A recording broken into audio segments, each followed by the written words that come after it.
Hi, everybody. Here we are live on another City Sunday. Sabah al khair for those of you that are in the morning here in the United States. For those of you, hi, good to see you. Welcome. Today we're going to talk about managing anxiety. Hey, everybody that's joining in. Thank you. Thank you so much for joining in. We are going to be talking about managing anxiety. For those of you that don't know me, my name is Tiffany Toda, and I'm a marriage and family therapist. I'm a Palestinian American, if that's important to you folks. And I was born I'm here in California.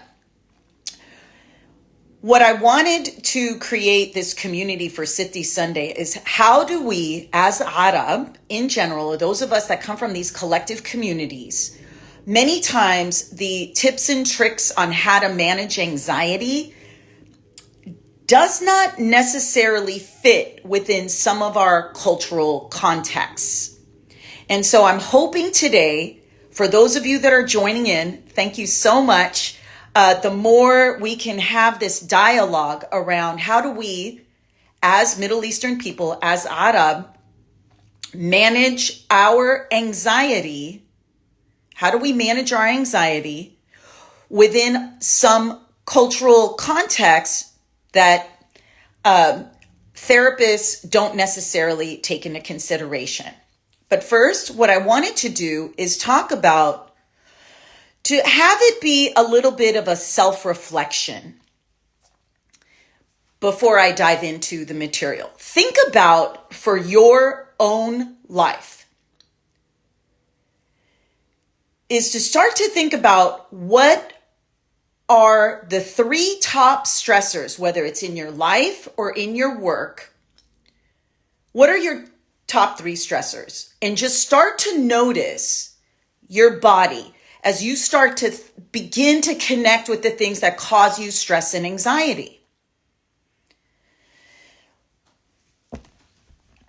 The more you can address your stress and anxiety, someone asked the question, how does one love themselves? Well, it begins by the more you can go within, manage your stress and anxiety, that you will develop a self-confidence in how to move forward in your life. So now start to think about what are the top three stressors and notice your body.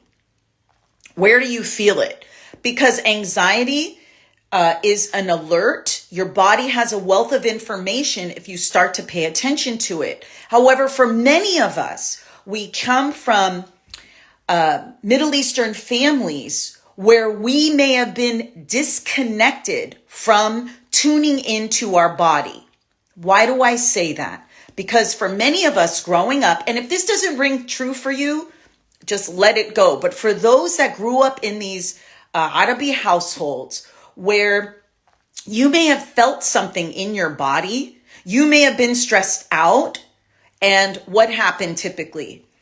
You were told, that's not how you're feeling, that's not what you're supposed to there's no such thing as anxiety. Lesh inti or intem nervous. Don't worry about it. Insa. So from a young age, we were taught to disconnect from our bodies and our natural system to be able to alert us to what is happening. That is why I'm asking you guys to start to connect, because it really is a reconnection with your body. To reconnect to what is it alerting you to? Because this is the key to managing anxiety. Now, if you don't know, or if you're disconnected, or if you have chronic pain, or if you have trauma, many times you won't be able to connect with your body. So start to connect with your thoughts. What thoughts come up as you start to think about the stressors in your life?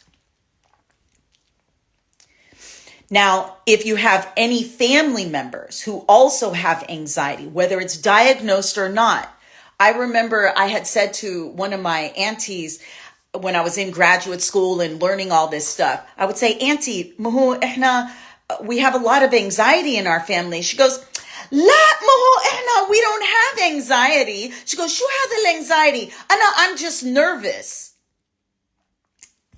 And I said, well, anti-nervousness is a part of anxiety. However, there's so much stigma within our culture around mental health that I really am here today on this live to validate for you that whatever you may be feeling, whether it's nervousness, rapid heartbeat, sweating, that these are very normal within the context of experiencing anxiety. So now let's talk about what is anxiety. Everyone experiences anxiety at some point. Now, if you are in an environment that externally there are multiple threats, please know that whatever techniques we're discussing in here is going to be very, very limited. That anxiety is very useful. It's our alert to helping us avoid dangerous situations and motivate us to solve everyday problems. I always let people know, if you stop for a minute and take a deep breath and start to say, what's causing me this nervousness? What am I feeling anxious about? With some self-reflection, it's going to point you to where you may need to problem solve. Now, you may not have an answer, but it's to say, hey, your body's saying, hey, I need you to take a look at this.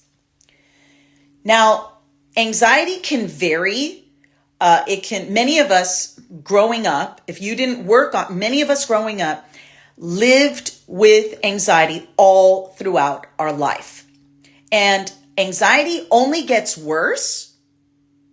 It only gets worse. If you don't address it, I'm letting you know, what you resist persists, it's going to get worse. Now we come from, again, I want to talk about what does this mean for us when you have chronic anxiety, which is known as a generalized anxiety disorder. People will say, well, Tiffany, I have this chronic anxiety I've been dealing with. Well, guess what? Maybe when you were little, I was thinking about sensitive out-of-beat children. And if you were sensitive, or if you were more introverted, maybe you were being shamed for being shy or shamed for not being extroverted enough. You may have developed anxiety since childhood. So this is where I want to encourage you to say, it's okay for me to feel what I have felt since I was little. And how can you now move through it and understand where it came from? Now, we come from a culture where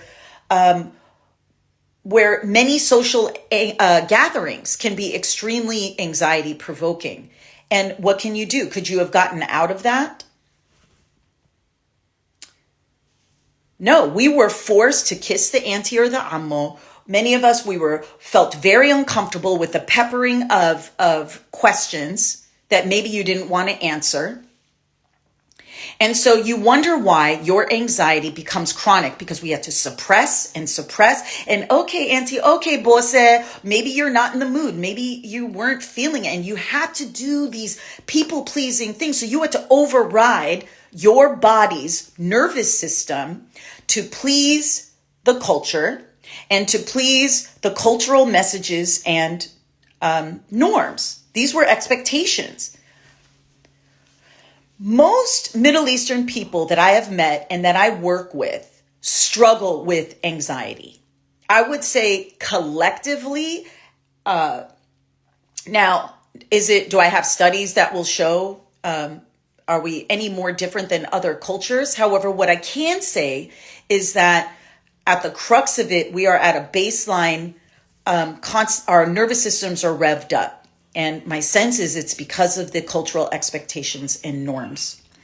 Now, how long your anxiety occurs is up to you and what kind of tools and skills that you have. Now, many of us did not grow up in environments that gave us good modeling on how to manage our anxiety. Okay? Many of us did not have good role models about that. So you have to teach yourself on how to understand your nervous system, understand your body, understand what's happening in your life. Is it because of you, or is it something outside of you that's causing that? So you have to remember, and you have to add the cultural nuances that are attributed to that. Now, Most anxiety, the average age of onset for anxiety is about 11 years old. So think that you're starting to be a preteen. Your hormones, the body changes. You start to develop a sense of who you are in this age.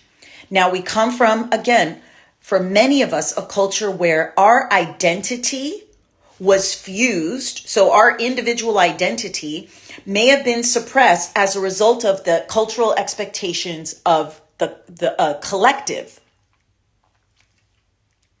So what does that mean? It means anxiety can show up physically in your body, psychologically, or behaviorally. So for those of you that are on the live, what would be some examples of physical symptoms you experience when you're having anxiety? I'll give you guys a couple minutes if you wanted to chime in the comments. I would love to hear from you around physical symptoms.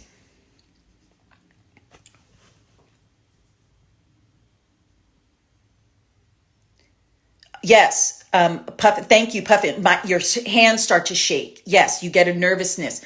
Mita, tension in the shoulders. Absolutely. The stomach ache, that gut anxiety connection.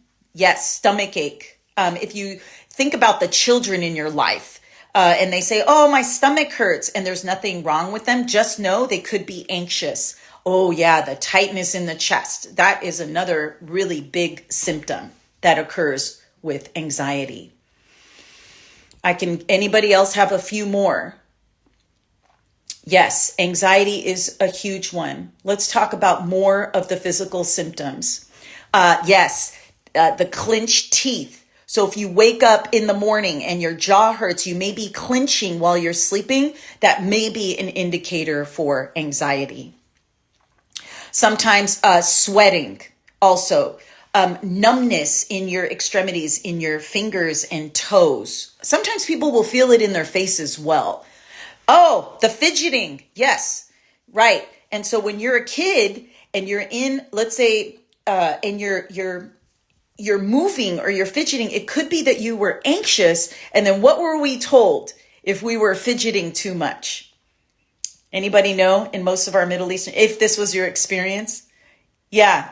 Nail biting, lip biting. They'll say, why are you doing that? Sit down, sit still. Yes, thank you. Somebody wrote, stay still. Exactly. And so, yes, somebody wrote dryness in the mouth. That also can be a symptom of anxiety. We'll talk about when you have these symptoms, what to do. But I first want to give us some general education around what for you to connect with your body when you think about your stressors, whether they're external or internal, what comes up for you? Because for each person, it's going to be a little nuanced. It's going to be a little different. That's why I want to give more of a general overview of some of the symptoms. Now, let's see, we talked about the nail biting, the fidgeting. Yes, the stomach ache, headaches. If you have headaches or you suffer from migraines, that can also be attributed, some of the physical symptoms. Now, let's go to the psychological symptoms. What typically do you think about yourself when you're in an anxious state? What are some of the psychological symptoms that come with that? There's no right or there's no, feel free to say what happens to you when you get anxious psychologically. Yes. Okay. Yes, you get nervous, but that nervousness psychologically can lead you to think bad about yourself or poorly about yourself. Yes. A few people wrote that fight or fear, that fear response is fighting or flight. Yes, absolutely. So when you start to, again, connect with the psychological, you may have low self-worth, low self-confidence. Psychologically, you may have limiting beliefs. I'm not good enough. You may start to think about your own life. And if you're a perfectionist, most people that struggle with anxiety tend, especially within our culture, tend to have perfectionistic tendencies. And we offer ourselves very, very little grace when it comes to making mistakes. And so psychologically, this can have a severe impact on you, that it may create some stuckness, which leads into some of the behavioral issues that come with that. So what behaviors when you're anxious and you're in that fight or flight or freeze or fold response, which is the people pleaser, what are some of the behaviors that come with that? Does anybody want to share some of the behaviors that come with that? Yes, I love that. Somebody wrote isolation. Yes, you may not want to interact with other human beings because you want to stay. Yet we come from a culture, if there's a hafle, a party, an azume, you can want to isolate and be in your own space. And yet because of our cultural obligations, we, in a sense, have to override that need for self-protection and isolation. And then we're, again, overriding our nervous system to move into that social interaction. Another behavior, overthinking. A few of you guys wrote that. Yes, the ruminating thoughts. And those thoughts can go into 9,000 different directions. And then you wonder why you have low energy, low mood. I think someone wrote projecting anger onto others. Thank you, Puffet. Yes, because your nervous system is so overly activated. And because many times we come, again, from a cultural expectation that we are forced to override it, that fight response can be really, really intense. So somebody can say something to you and you're like, and it could be something pretty benign, and then you lash out. You see that so much in our culture where they will take many people within our family systems, or maybe this is you too. I know it's definitely been me at some point, where something small ends up being something very huge. So they'll say something, and your reaction is like really intense. And then instead of them recognizing that you're in an anxious state and holding space for you, what typically happens in our families, they will match you in that anger. And that's what creates communication issues, discord.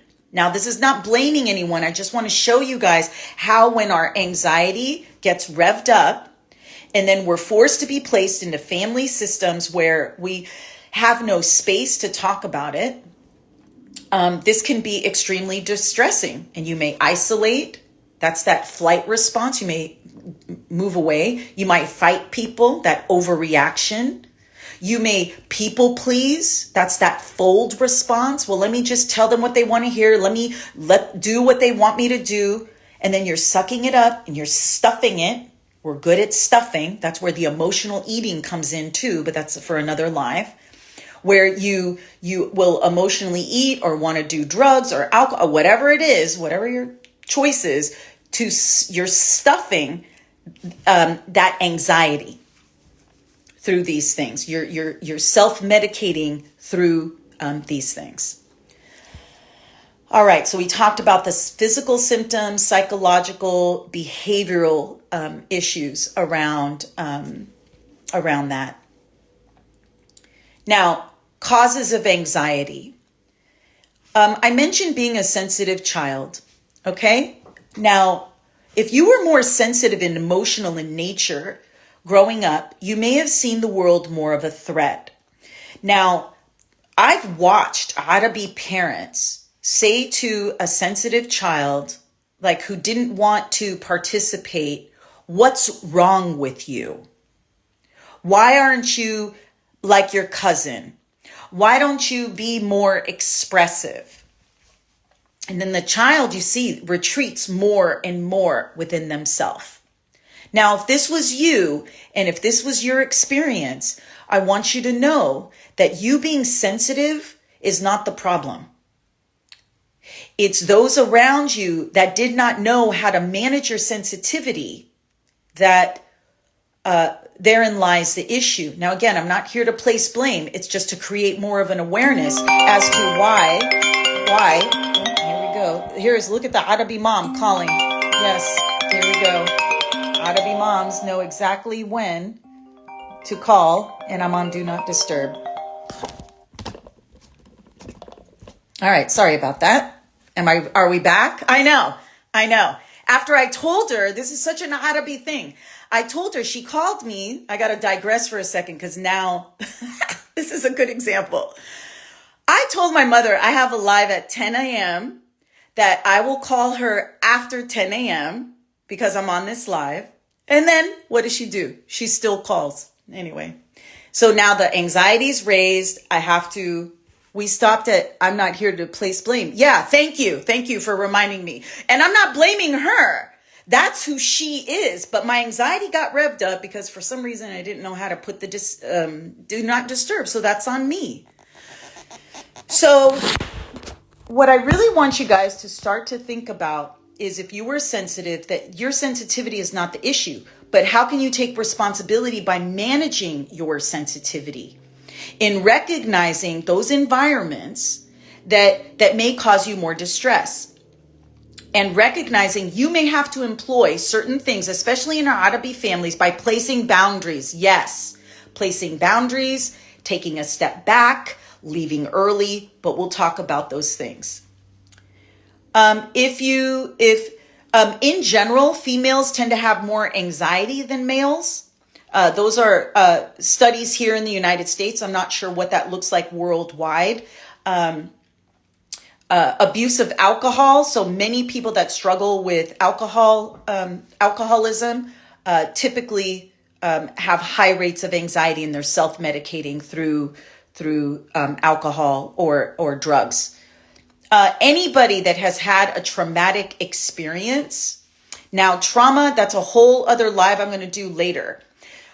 Remember that these traumatic experiences is going to make your anxiety worse. It's going to make your anxiety worse. So if you have any trauma that you have not processed, again, I'm not here to judge. I'm not here to say anything except that if you have anxiety in your childhood, or even an event that happened in your adulthood that you're suppressing, and then you're wondering why you're anxious, we got to feel it to heal it. Okay. And so please remember to just be mindful of that a lot of the things that we do to manage our anxiety, particularly in general as Arab, are just band-aids. Because in general, we emotionally suppress. We don't talk about things. We don't address things. We suck up, we put up, we shut up. Excuse me, but that's what I say to my family. We suck up, shut up, put up. And where do we go to talk about? Yes, we ignore and move on. Oh, we're so good at that. Yet we can only ignore things for so long. Because your body is so smart, your body's going to go, yeah, you've ignored this for so long that it's eventually going to come up. And usually it comes up in medical conditions. So this will be hyperthyroidism, cardiac conditions, respiratory conditions, vitamin deficiencies, like these things, medical conditions come up as a result of not addressing your anxiety. That's that mind-body connection. So the more we resist, the more persists in your life.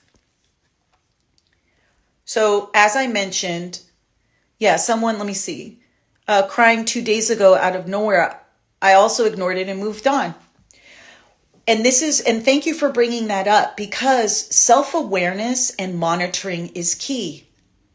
I get emotional just talking about this because I remember, I have a story when we were at my grandfather's passing, and my young niece at the time was probably 10 years old, and she was crying all by herself in the pew, like just crying. And I sat there frozen, that I wanted to come to her and hold her and help her with that. And guess what happened? I was frozen. I didn't reach out to her. I didn't do anything. Now, she was taught there was nobody there to help her manage her feelings, and she learned to suppress them. Just as in that moment, I suppressed reaching out to her because I suppressed my own emotions. So self-awareness, identify your triggers. What are your triggers when it comes to anxiety? Are they internal or external? Internal is, let's say you see somebody and they make you nervous. Say that's an internal trigger. What is it about that person that's making me nervous? Now, in general, I have to say, we as Arab, one of our greatest strengths is our ability. We are very attuned, almost too attuned. We hyper attune to all this energy all around us. It's one of our greatest successes. However, if you do not know how to sift out what's their stuff from your stuff, that can cause a lot of anxiety. So identify your personal triggers. What are they? Who are the people in your life? What are the things in your life? How is, and getting an understanding of how did I get to that place? Recognize early warning signs of your anxiety. That's why at the beginning of the live, I had you guys tune in to what was happening in your body, because usually your body will signal to you that you're getting anxious before it registers to your brain. So the more you can connect with your body, the more you'll go, oh, wow, I'm feeling something in my stomach. Maybe I need to stop, take a deep breath and see what I need to do with this. But what do? We just keep going. We keep going. So if you catch it early, what the good thing about that is if you catch it early, there's things that you can do about it. Another thing you can do is keep a journal. Many times we get overwhelmed with so much things in life that we forget. And again, this overriding, by journaling, you can remind yourself and having some connection with why you may be feeling nervous or anxious. The reason why I started this community is for how to manage anxiety #2, because as a Arab community in general, we don't talk about anything. And so in order to help us move along in this healing journey, we need empathy and support.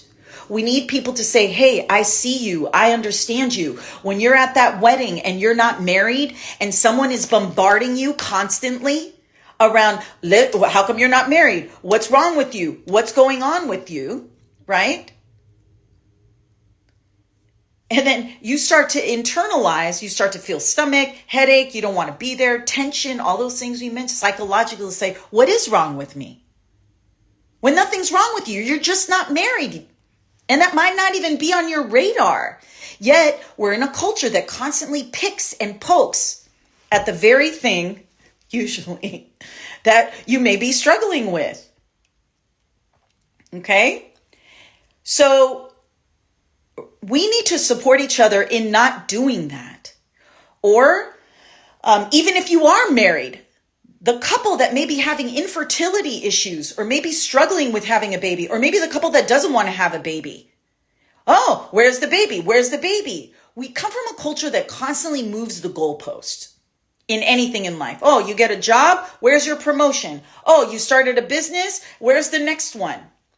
So you wonder why you're anxious all the time, because there's this constant expectation that you have to be somewhere, this future tripping, what's looking at the next thing versus what's happening in the present.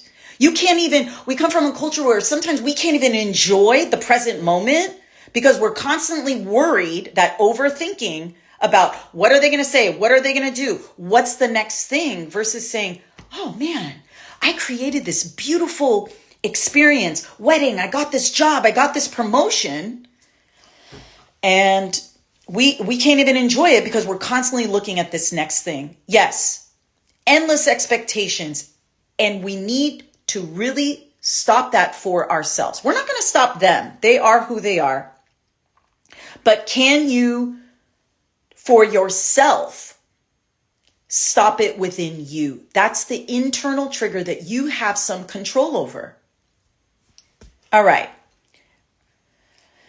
Oh, somebody mentioned judgment. I think ending its gossip. Oh no, gosh, ending gossip. Okay, first of all, I don't know what kind of tools, but it's in managing your anxiety. If each person reflected within themselves on listening to people patiently, affirming, validating, okay? If each one of us took responsibility and accountability for how we move and not engage in gossip, not engage in judgment, not see other people as wrong because they're living their path, my sense is we can probably make some changes in that. When someone is anxious, so I'm saying this for us to take responsibility. When someone is anxious, assess for the harm. A lot of people, so Western therapists will say to the Arabi client, and this is what I've been told by Arabi clients, they will say, cut off your family. They're causing you too much distress. You have anxiety, cut them off. That doesn't work in our culture, generally. So what I'm going to say around that is also, if you are, I have some examples. Let me go to these examples. If family members are not talking to each other, so hold on, I lost my train of thought. We're recognizing anxiety in ourselves and others. I'm going to start with yourselves because I have some good examples here. If you're dating someone outside of our culture or your respective religion or have different ideologies, guess what? That can be extremely anxiety provoking. Family members not talking to each other, right? And you're in that environment, that can cause you anxiety because you don't know how to move perhaps in these situations. What are some other ones? You're getting married and you have to move to another state. Okay, you're getting married and you have to move to another state. Maybe that's not what you want to do. Maybe you don't want to leave your family, or you're leaving the country and you don't want to do that. And then you wonder why you're so anxious. And there's nobody around you to affirm that for you. There's nobody around you to say, hey, I get it. It's upsetting. How can we support you? How many people have heard that message? How can we support you in you feeling anxious or nervous? Never. Right. Anybody? Maybe there's some positive, maybe somebody's had that experience. I don't know. How often? Cooking or hosting. If you're cooking or host, yeah, never, unfortunately. Yeah. But that's why I'm creating this community, because I'm letting you know I am here to support you in the best way that I can, because I truly believe if we all came together and supported one another, or if someone is having, if my niece is crying, you better believe I'm coming up to her and giving her that hug. If my cousin is having anxiety revved up and she's or upset, or a family member is getting hostile, I'm not going to match that. I'm going to stay present and saying, how can I support you? How can I support you? Now that takes self-reflection and self-monitoring on your part. So it all begins with you. Yes, physical affection, hugs are uncomfortable. I remember the first time my mother hugged me as an adult. We were never hugged. That was not I'm a big hugger. I love to give my family members hugs, to affirm them. For the ones that are okay with that. There's some days they're like, don't touch me. It's extremely uncomfortable, but sometimes that's what helps ground us. And one of the techniques is to hold it for yourself, for you to give yourself a hug. Because in strategies to manage anxiety, we can't depend on other people to do that for us. We have to do some of these self-soothing things for ourselves. Hugging yourself, breathing exercises. The beautiful thing about the internet is that there's so many techniques around breathing exercises. But I want to put it out to you guys, to the community a little bit. I've been chatting too much. What are some things you guys do to manage your anxiety? What are some things? I started with breathing. Anybody want to share, what are some things they do to manage their anxiety? Put it in the comments. Because my sense is you're already doing so many things. Yeah, go for a walk. Yes, exercise. Physical exercise is huge for managing anxiety. And oh, I love that. I play with my Shih Tzus. Yes, animals can be such a powerful, powerful thing. Yoga, yes, very much so. Someone talked about the mindfulness exercise of asking themselves, what's the worst that can happen? Yes, worst and best case scenario. Very good technique. Yes, thank you for that. And people will say, if you're okay with the worst case scenario, then that can also help you override anxiety. Proper nutrition. I know nobody likes to talk about that. We have a wonderful Mediterranean diet, right? Everybody raves about our Mediterranean diet. And so, proper nutrition. What about sleep? How many of you are getting proper sleep? Sleep is a huge one. Another one in managing anxiety. These are things that are pretty simple. Hydration, drinking enough water, getting adequate sleep, nutrition, minimizing caffeine intake, because anxiety raises our cortisol levels. And then here we are, we're drinking caffeine drinks. We're not exercising. We're not doing anything. We're not resting. All right. Limit caffeine, alcohol intake. Remove negative people from your life. Now, again, coming from our culture, we can't necessarily remove these people. If you can, great. If not, minimize your exposure to them. Because when your nervous system is in a chronic environment of stress, you wonder why you can't rest and recover. This is so important. How do you find your own rest when you're in an environment of chaos? Many times in our family systems, it's just constant chaos and like, calm down, totally doorhawk. Okay. Anything else around strategies to manage anxiety? So I'll go over them real quick. Self-awareness, monitoring them, understanding your triggers, finding the people in your life that can support you, or even this community, is finding the people that can affirm you and support you and hold space for you.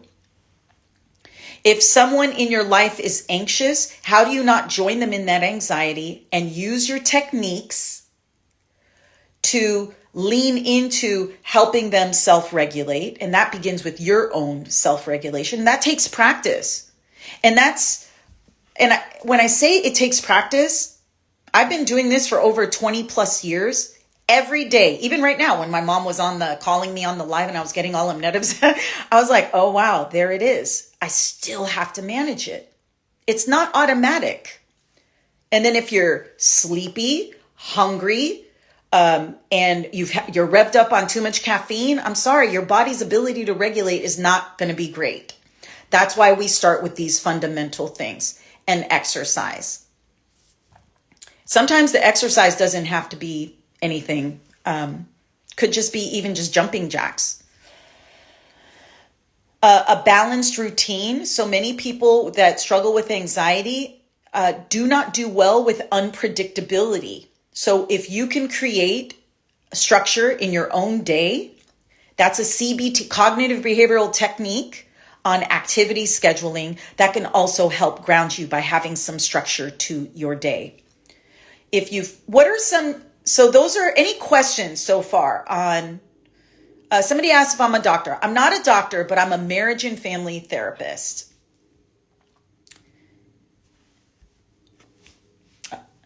If anybody have any questions around anxiety?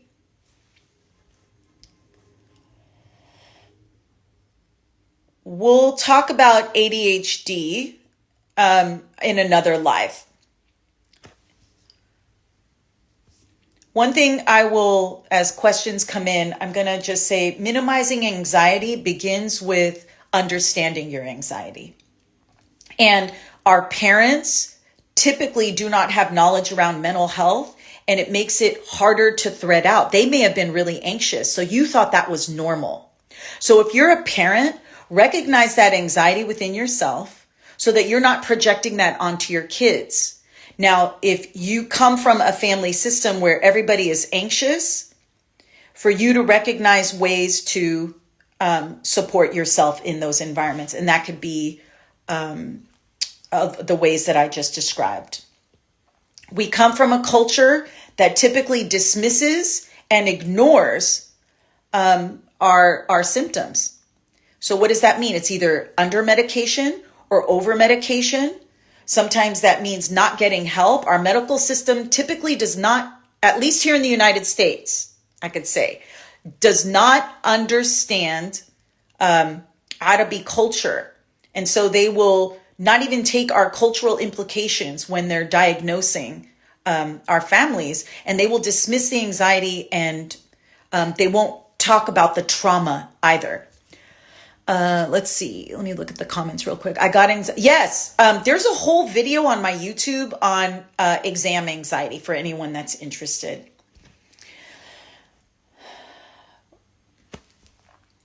I'm going to ask a question real quick just to get a gauge from people. How many of you feel safe to talk about your feelings with family or close friends? How many of you feel safe to talk about what we're talking about today with the people in your circles? It could be yes or no. How many of you feel comfortable?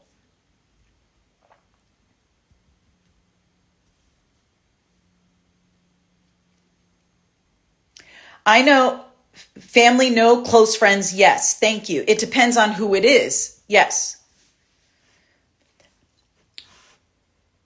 This is where, let's see. Okay, I love this.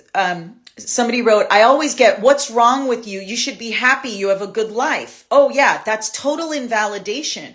You can have the best life and still have anxiety. What? Oh, there's somebody that has it worse than you. Well, of course. But for you in your life, what's happening for you is distressful. So try not to negate that for yourself. More often than not, it is about how do you find your community of people that you can talk to, or find a therapist that you can connect with, because talking about it can be very, very helpful. Because the more you avoid it, the more it's going to continue. Somebody wrote what I was getting from. So yes. When somebody wrote your close friends, you were getting invalidation, minimization. I would say, you might want to reconsider your friend group, because healthy, positive friends in your life will not do that to you. Even if they don't understand your anxiety, even if they don't understand what you're going through, they will sit in space with you and say, hey, what you're feeling is okay. Again, how can I support you? What do you need? And you ask yourself, what do I need in this moment? I remember my therapist, the first time I went to therapy, I was 30 years old. And my therapist said, what do you need? I said, my needs were never considered. I had no idea. I was 30 years old. I had no idea what my needs were. So that's where you begin by identifying for yourself, what is it that you need? Somebody wrote, trying to find a good therapist is as challenging as finding a life partner. Yes, I agree with that. Yes, sometimes it'll take a few tries to find the right person. And it's very costly, at least here in the United States. People, they aren't to be trusted. It's not that you can't trust other people. It's, can you trust yourself? How can you trust yourself to recognize the anxiety within you? And are you overriding your alert? Or are you trusting what you know to say, hey, this person doesn't feel safe for me? You're asking yourself, why do they not feel safe for me? Are they judging me, or am I judging myself? And you have to use discernment around anxiety. You have to use discernment. And what does discernment means? It means, is this my stuff or is it the other person's stuff? And that takes self-reflection and self-awareness and working through your trauma. Let's see. Let me look at some of the comments here. My therapist once told me that, and he wishes he had it. Oh no. Okay. Yeah. That's probably not a good therapist to be present to. Talking to yourself. That's right. Positive self-talk. It's how you talk to yourself. Thank you for sharing that. All right. Somebody asked, what is a good questions to ask therapists? So let's move into seeking resources and seeking help. Finding a good therapist requires, first, you have to look at your insurance. Take a look at, are you going to pay for it? I don't know how it works in other countries, but you want to ask, do they specialize in anxiety? Do they work with, also coming from our culture, you want to 100% ask them, have you worked with people from Middle Eastern communities? If they don't have that frame of reference, I hear this so much from Arabi clients. They're like, oh my gosh, Tiffany, I have to explain our culture over and over again. I said, that's so hard to do.